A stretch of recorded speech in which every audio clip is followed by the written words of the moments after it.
چلیے اگلا سوال پوچھ لیتے ہیں. یہ تو ان کے لیے جو غلط مقصد بنا کے زندگی جیتے ہیں، مطلب غلط محبت بنا کے زندگی جیتے ہیں اور اسی کو مقصد بنا لیتے ہیں، جیسے بات چیت ہو چکی ہے. اب سوال پوچھتے ہیں کہ جن کا مقصد ہی نہیں، مطلب جو گیم میں ہی نہیں ہے، گیم میں حصہ ہی نہیں لے رہے ہیں.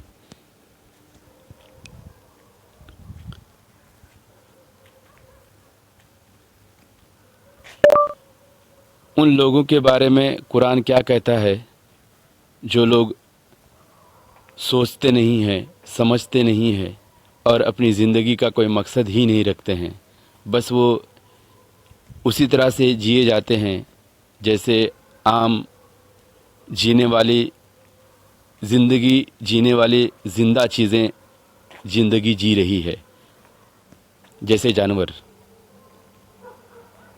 چلیے پوچھ لیتے ہیں. اچھا پہلے سوال دیکھ لیتے ہیں. سوال ٹھیک صحیح تھا.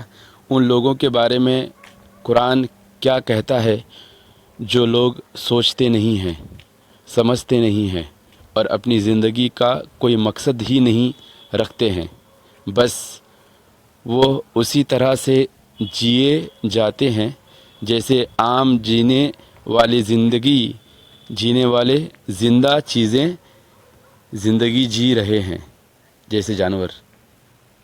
ٹھیک ہے. اب یہ ان لوگوں کے لیے جن کا مقصد نہیں ہے. جن کا مقصد تھا ان کا سوال ہو چکا ہے،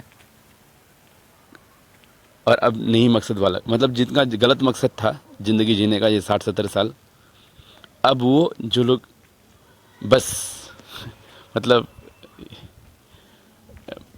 چلیے آپ جانتے ہیں ایسے لوگوں کو، آپ کے آجو باجو مل جائیں گے.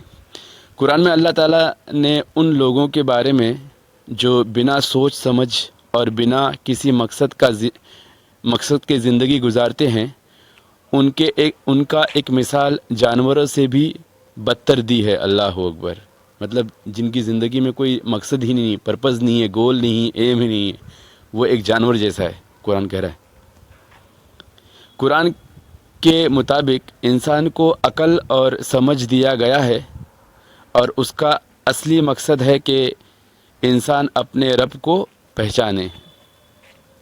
عقل دیا ہے، دماغ دیا ہے اور سمجھ دیا ہے رب کو پہچاننے کے لیے مقصد سے، اور اس کے حکموں پر چلیں اور اپنی زندگی کو اخلاقی اور روحانی طور پر بہتر بنائیں، مورلی اور اسپریچولی بہتر بنائیں. لیکن جو لوگ بنا سوچ سمجھ کے بس دنیا میں گھومتے ہیں اور اپنے اصل مقصد کو بھول جاتے ہیں، ان کو اللہ نے ایک مثال کے طور پر غافل لوگ کہتے ہیں. سورہ الاعراف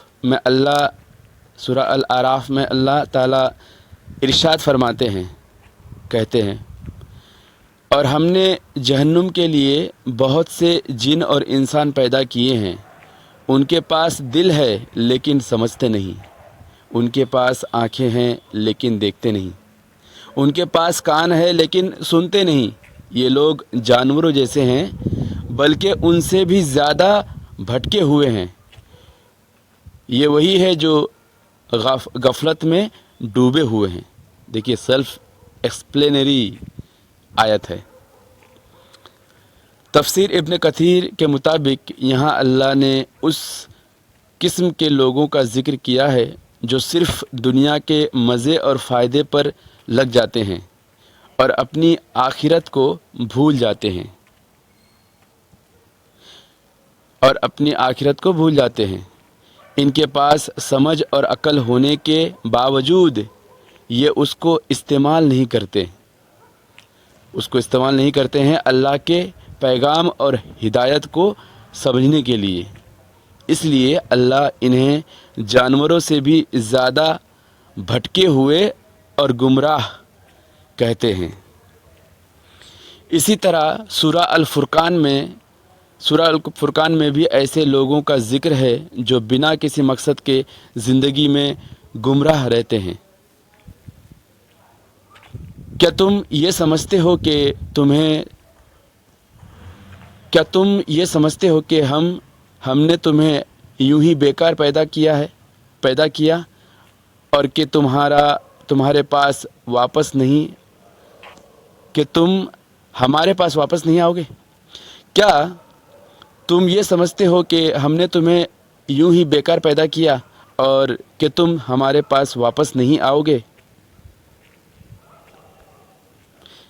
القرطبی کی اس آیت کا ذکر کرتے ہوئے کہتے ہیں کہ اس آیت میں اللہ تعالیٰ نے ہمیں یاد دلایا ہے کہ انسان کو ایک خاص مقصد کے ساتھ پیدا کیا گیا ہے، اور اگر وہ اس سے غفلت میں رہے اور صرف اپنے شوق اور خواہشوں کے پیچھے بھاگے تو وہ اپنے اصل مقصد سے بھٹک جاتا ہے۔ قرآن ہمیں یہ نصیحت کرتے ہیں کہ انسان کو اپنی عقل اور سمجھ کا صحیح استعمال کرنا چاہیے، اپنے رب کی طرف رجوع کرنا چاہیے اور اپنے اعمال کا حساب لینا چاہیے، ورنہ وہ لوگ جو صرف دنیا کے مزے میں غفلت میں پڑے ہیں، ان کا انجام